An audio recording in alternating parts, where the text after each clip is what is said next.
Good evening students. Today we will discuss about the structure of the cell membrane. As we know that the detailed structure of the membrane, it was studied under only after the advent of electron microscope in 1950. इसका क्या मतलब है कि 1950 के बाद ही जो electron microscope की discovery हो गई थी उसके बाद ही जो है प्लाज्मा मेम्ब्रेन का या यानी सेल मेम्ब्रेन का स्ट्रक्चर जो है वो डिटेल में स्टडी हो पाया था। केमिकल स्टडीज अगर हम देखते हैं सेल मेम्ब्रेन की, specially in human blood cell RBC enabled the scientist, तो उसके अंदर जो है वो साइंटिस्ट को बहुत हेल्प हुई थी to introduce the possible structure of the plasma membrane, जिसकी वजह से उन्होंने मतलब कि आरबीसी वो फर्स्ट सेल था जिसके अंदर उन्होंने प्लाज्मा मेम्ब्रेन के स्ट्रक्चर को फुली स्टैब्लिश और उसका स्ट्रक्चर स्टडी किया था।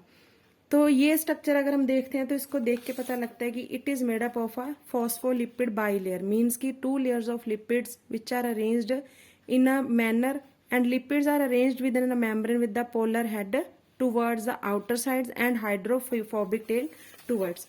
Here we will draw the diagram of the plasma membrane. These are known as the lipid bilayer. It is present in just 2 like forms. This is the normal diagram of the cell membrane.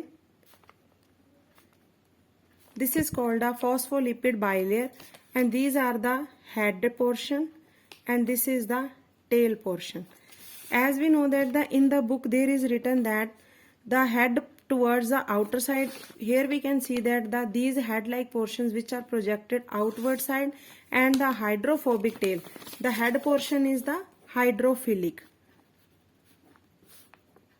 Hydrophilic means it is the water loving end, and tail portion is the hydrophobic portion, that is the not attracted towards the water molecule. It is explained in this paragraph. This ensures that the non-polar structure of the tail of saturated hydrocarbon is protected. It means the tail structure it will get protected from the water environment or aqueous environment. The lipid component it mainly consists of the phosphoglyceride. It means the phospholipid bilayer, the lipid portion is made up of the phosphoglyceride. Later biochemical investigation clearly revealed that the cell membranes also possesses the carbohydrates and the proteins. Here we can say that in between the two phospholipid bilayer there is present a layer of the protein, and this layer of protein is called the integral protein. Integral protein means it is embedded between the 2 layers of the lipid, just like this one.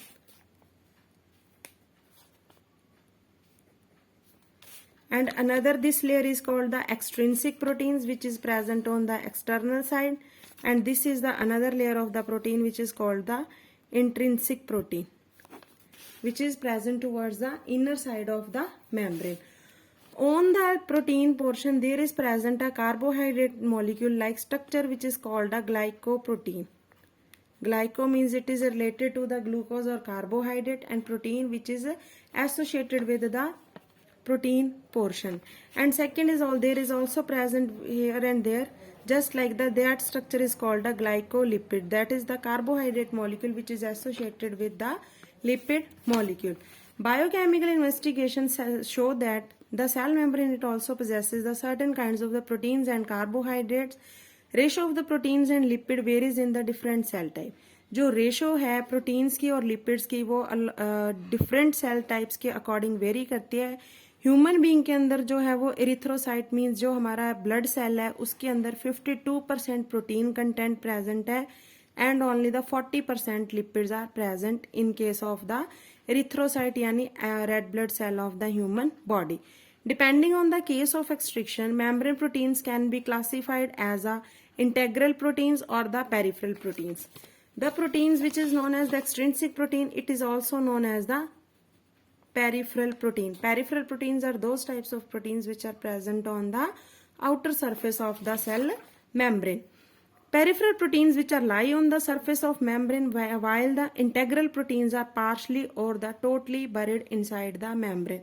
In this diagram we can easily show that these are kind of the external proteins which are present on the periphery of membrane, and these are called the intrinsic protein or the integral proteins which are present inside the membrane side, and these are kind of the integral proteins or tunnel proteins. These are also known as the tunnel proteins. Tunnel means they are just present like the surang. It is present between the two layers of the lipid molecule. Here we can see that the diagram of the plasma membrane, and this actually here I would like to tell you that the plasma membrane, it is a model which is proposed by the Singer and Nicholson, and this is called the fluid mosaic model of the cell membrane. This is the sugar yani ki carbohydrate molecule, and this is the protein portion. This is the integral protein.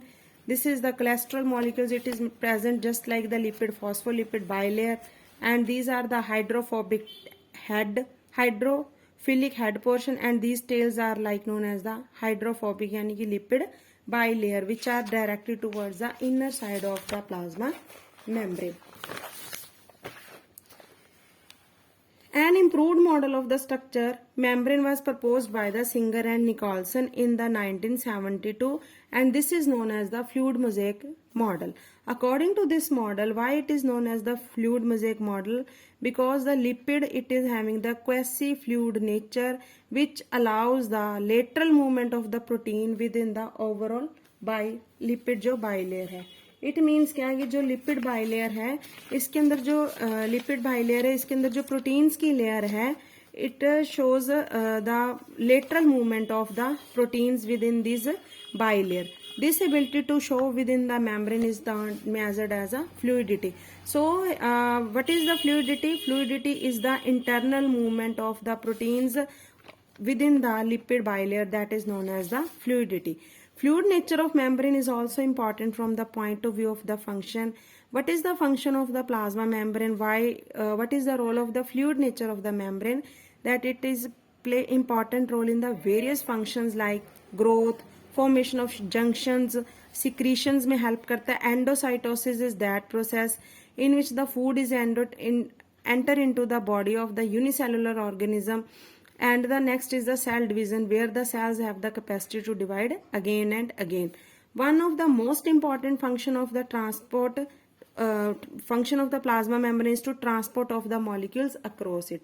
Means जो plasma membrane है वही जो है वो cell के अंदर transport को access करती है. This membrane is called the selectively permeable. देखो, on the basis of permeability we can say that there is present 3 types of membrane. First is the permeable membrane, impermeable and the semi-permeable. Semi-permeable is also known as the selectively permeable, which means it allows only the entry of only useful or the selected material across any membrane. And permeable, it allows the entry of all kinds of membrane, and impermeable is that kind of membrane which doesn't allow the entry of any kind of the molecule across the membrane. Many molecules can maybe transfer or pass out from the membrane without any requirement. On the basis of the requirement of energy, we can say that there are present the 2 types of transport. One is the passive transport and other is the active transport.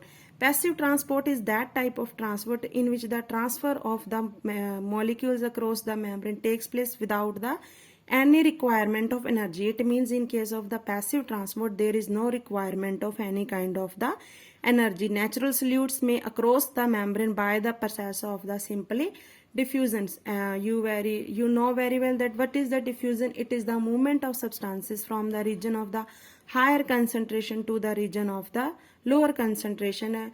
A very well known example of the diffusion, we can say that when we open a bottle of perfume in a corner of room, the fragrance of the perfume doesn't restrict it to the only that corner of it, gets spread out in the whole room. And so this is the very good example of the diffusion. Sometimes the movement of water may also takes place by another process that is called the osmosis. As the polar molecules, they cannot move through the lipid bilayer, they require only a carrier proteins. It means they require a carrier proteins which help them to movement or facilitate their transport across the membrane. A few ions or molecules are transported across the membrane against the concentration.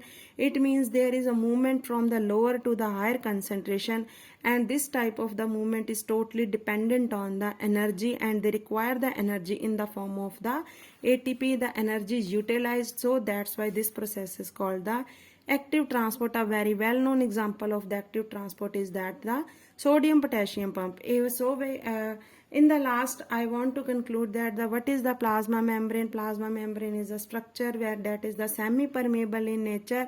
It means it allows the entry of only the selected material to pass or across through it, and it on the basis of the permeability we can say that there are present three types of membrane, and on the basis of the energy requirement we can say that there is present two types of the processes, active processes and passive processes or transports. Passive transport in which the no energy requirement is needed, and in case of the active transport the energy is required in the form of the ATP, as in case of the sodium potassium pump. So it was all about the structure of the plasma membrane. At last I want to say that it was proposed by the Singer and Nicholson, and it is known as the fluid mosaic model due to the fluidity nature. Fluidity is the movement of the proteins across a lipid bilayer or in the internal structure. So it was all about the structure of the plasma membrane. Thank you and have a nice day.